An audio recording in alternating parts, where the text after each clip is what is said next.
আপনি যে প্রারম্ভিক বক্তব্যে যেটা বললেন যে বিএনপির পক্ষ থেকে বলা হচ্ছে যে দেশ দেশ শেষ হয়ে যাচ্ছে বা দেশ বিক্রি করে দেওয়া হচ্ছে, এবং আওয়ামী লীগের পক্ষ থেকে বলা হচ্ছে যে না, সবই ঠিকঠাক আছে, আমরা কোনো দেশ বিক্রি করছি না, আমরা সমঝোতার ভিত্তিতে এবং উইন উইন অবস্থায় আমরা চুক্তি করেছি, ভারত যতটুকু আমাদের কাছ থেকে পাবে আমরাও ঠিক ততটুকু পাবো, এই ধরনের যে বক্তব্য।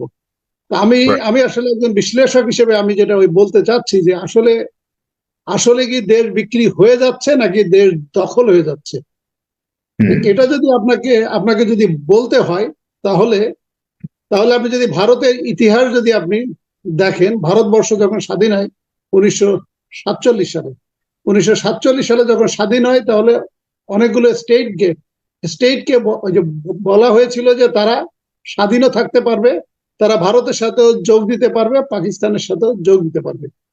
তার ভিতর 1947 সালে অগাস্টে যখন দেশ ভাগ হয়ে যায়, তখন ইমিডিয়েট পরপর কাশ্মীর ইস্যুটা আসে। তখন কাশ্মীরের যিনি রাজা তিনি ছিলেন হিন্দু, কিন্তু মুসলিম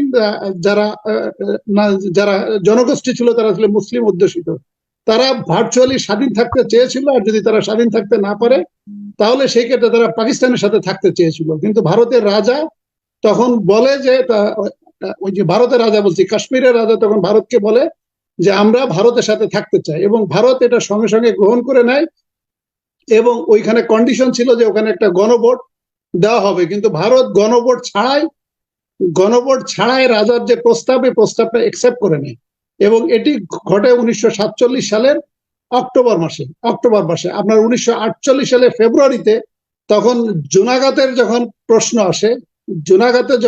আসে, মানে এখনকার গুজরাট, ওই ক্ষেত্রে রাজা তখন পাকিস্তানের সাথে থাকতে চেয়েছিল, কিন্তু এলাকাটা হলো হিন্দু অধ্যুষিত।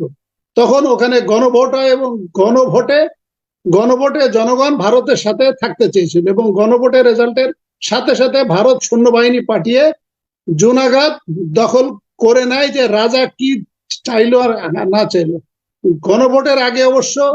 গণভোটের আগে জুনাগতের রাজা পাকিস্তানের সাথে অ্যাকসেশনের জন্য আবেদন করেছিল, এবং পাকিস্তানের প্রধানমন্ত্রী বা যিনি পাকিস্তানের গভর্নর জেনারেল ছিলেন এটা অ্যাকসেপ্ট করে নিয়েছিলেন। কিন্তু ভারত এটাতে কর্ণপাত করে নাই, ভারত সৈন্যবাহিনী পাঠিয়ে গণভোটের পরপরই জুনাগত দখল করে নেয় সামরিক বাহিনীর মাধ্যমে, এবং এটি ঘটে হলো 1948 সালের ফেব্রুয়ারিতে, এবং 1948 সালের সেপ্টেম্বরে হায়দ্রাবাদের রাজা স্বাধীন রাষ্ট্র হিসেবে ঘোষণা করে, এবং তাকে প্রায় 4-5টা দেশ তাকে স্বীকৃতি দেয়। ইতোমধ্যে ওই বছরের সেপ্টেম্বরের 5 তারিখে ভারত সৈন্যবাহিনী পাঠিয়ে এবং 5 দিনের যুদ্ধে হায়দ্রাবাদকে দখল করে নেয় 1961 সালে। এর পরবর্তীতে আসে 1961 সালে 3টি এনক্লেভ ছিল আমাদের সেন্ট মার্টিনের মতো দ্বীপ। একটি হচ্ছে গোয়া, দামান এবং ডিউ, এই 3টাই এনক্লেভ ছিল, এবং এই 3টে এনক্লেভ 400 বছর ধরে পর্তুগিজদের দখলে ছিল। ইভেন যারা ব্রিটিশরা এখানে শাসন করেছে ওই অংশটাও ব্রিটিশ শাসিত ছিল না, এটি ছিল পর্তুগিজদের শাসনে। 1961 সালে ভারত গোয়াকে আশ্বস্ত করে যে আমরা পর্তুগিজদের সাথে যুদ্ধ করব এবং তোমাদের সাথে যুদ্ধ করে তোমাদের স্বাধীনতা এনে দিব। 1961 সালে পর্তুগিজরা যখন হেরে যায় তখন ভারত কিন্তু তার প্রতিশ্রুতি রক্ষা করে নাই, এবং গোয়া তারা দখল করে নেয় 1961 সালে। এরপরে 1971 সালে ভার্চুয়ালি বাংলাদেশ বা ইস্ট পাকিস্তান দখল করতে চেয়েছিল, কিন্তু তখন আমেরিকার কারণে 1971 সালে দখল করতে পারে নাই। এরপরে 1974 সালে সিকিমকে একইভাবে সৈন্যবাহিনী পাঠিয়ে লেন্দু দর্জির মাধ্যমে সিকিমকেও কিন্তু দখল করে নেয়। একইভাবে 1975 সালে 15 আগস্টের পরে আপনার 3রা নভেম্বর ব্রিগেডিয়ার খালেদ মোশাররফকে দিয়ে যে একটি ব্যর্থ অভ্যুত্থান ঘটনা ঘটানো হয়েছিল, ওটাও কিন্তু ভারতের উদ্দেশ্য ছিল যে বাংলাদেশকে দখল করে নাও। কিন্তু এর পরবর্তীতে চায়নার আবির্ভাব হওয়ার কারণে, চায়না বাংলাদেশকে স্বীকৃতি দেওয়ার কারণে, আমেরিকা থাকার কারণে এবং জিয়াউর রহমানের বলিষ্ঠ ভূমিকার কারণে তখন ভারত দখল করতে পারে নাই। এই যে আমি যে ইতিহাসগুলো আপনাকে বললাম, এই যে ভারতের যে ইতিহাস এবং যে দখলের ইতিহাস, এবং সেটি হলো সামরিক বাহিনীর মাধ্যমে দখলের যে ইতিহাস, এটি কিন্তু আমাদের ভারতও কিন্তু একই কাজ করছে স্টেপ বাই স্টেপ।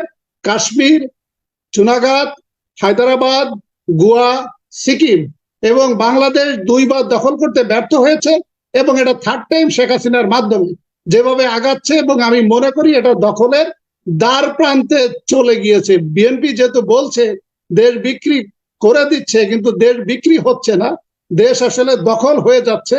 এটি এটি আমার বিএনপিও বুঝতে পারছে না, আর আওয়ামী লীগের যারা সমর্থক আছে তারা তো বুঝবেই না।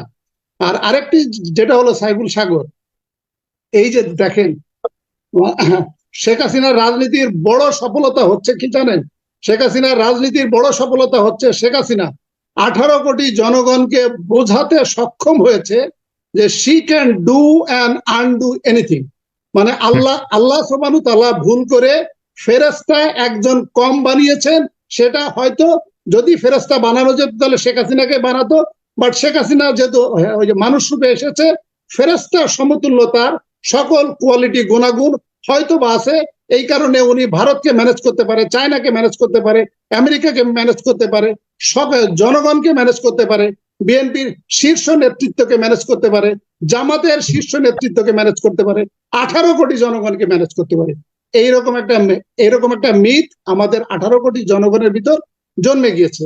আরেকটি ওই যে মিথ হলো সাইফুল সাগর, ভারতের রাজনীতির সফলতাটা হচ্ছে ভারতও আমাদের 18 কোটি জনগণকে ওই বোঝাতে সক্ষম হয়েছে, ইনক্লুডিং আমাদের বিরোধী রাজনৈতিক নেতৃত্বকে বোঝাতে সক্ষম হয়েছে যে ভারত কখনোই বাংলাদেশ দখল করবে না, ভারত বাংলাদেশকে একটা স্যাটেলাইট স্টেট হিসেবে ব্যবহার করবে, সুযোগ সুবিধা নিবে।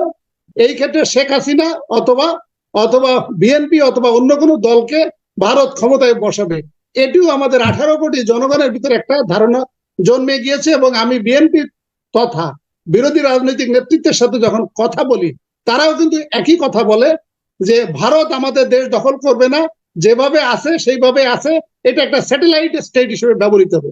তার মানে সাইফুল সাগর, আপনার মাধ্যমে আমি একটু জনগণকে অবহিত করছি দুইটা মিথ। একটি হচ্ছে 18 কোটি জনগণ শেখ হাসিনা সম্পর্কে ধারণা যে শেখ হাসিনা যা কিছু ইচ্ছা সেটা করতে পারে এবং তিনি এটা সফল হন। আর ভারতের যেটা ওই যে মিথ আমাদের জনগণের প্রতি যে বাংলাদেশকে ভারত কখনো দখল করবে না। সাইফুল সাগর, আমি আলটিমেটলি আপনাকে বলছি, আমি আপনাকে বিশ্লেষণ দিয়ে বলছি, এবং যে ভারতের যে ইতিহাসের কথা আমি বললাম, এখন শুধুমাত্র বাকি হলো বাংলাদেশটা দখল করতে।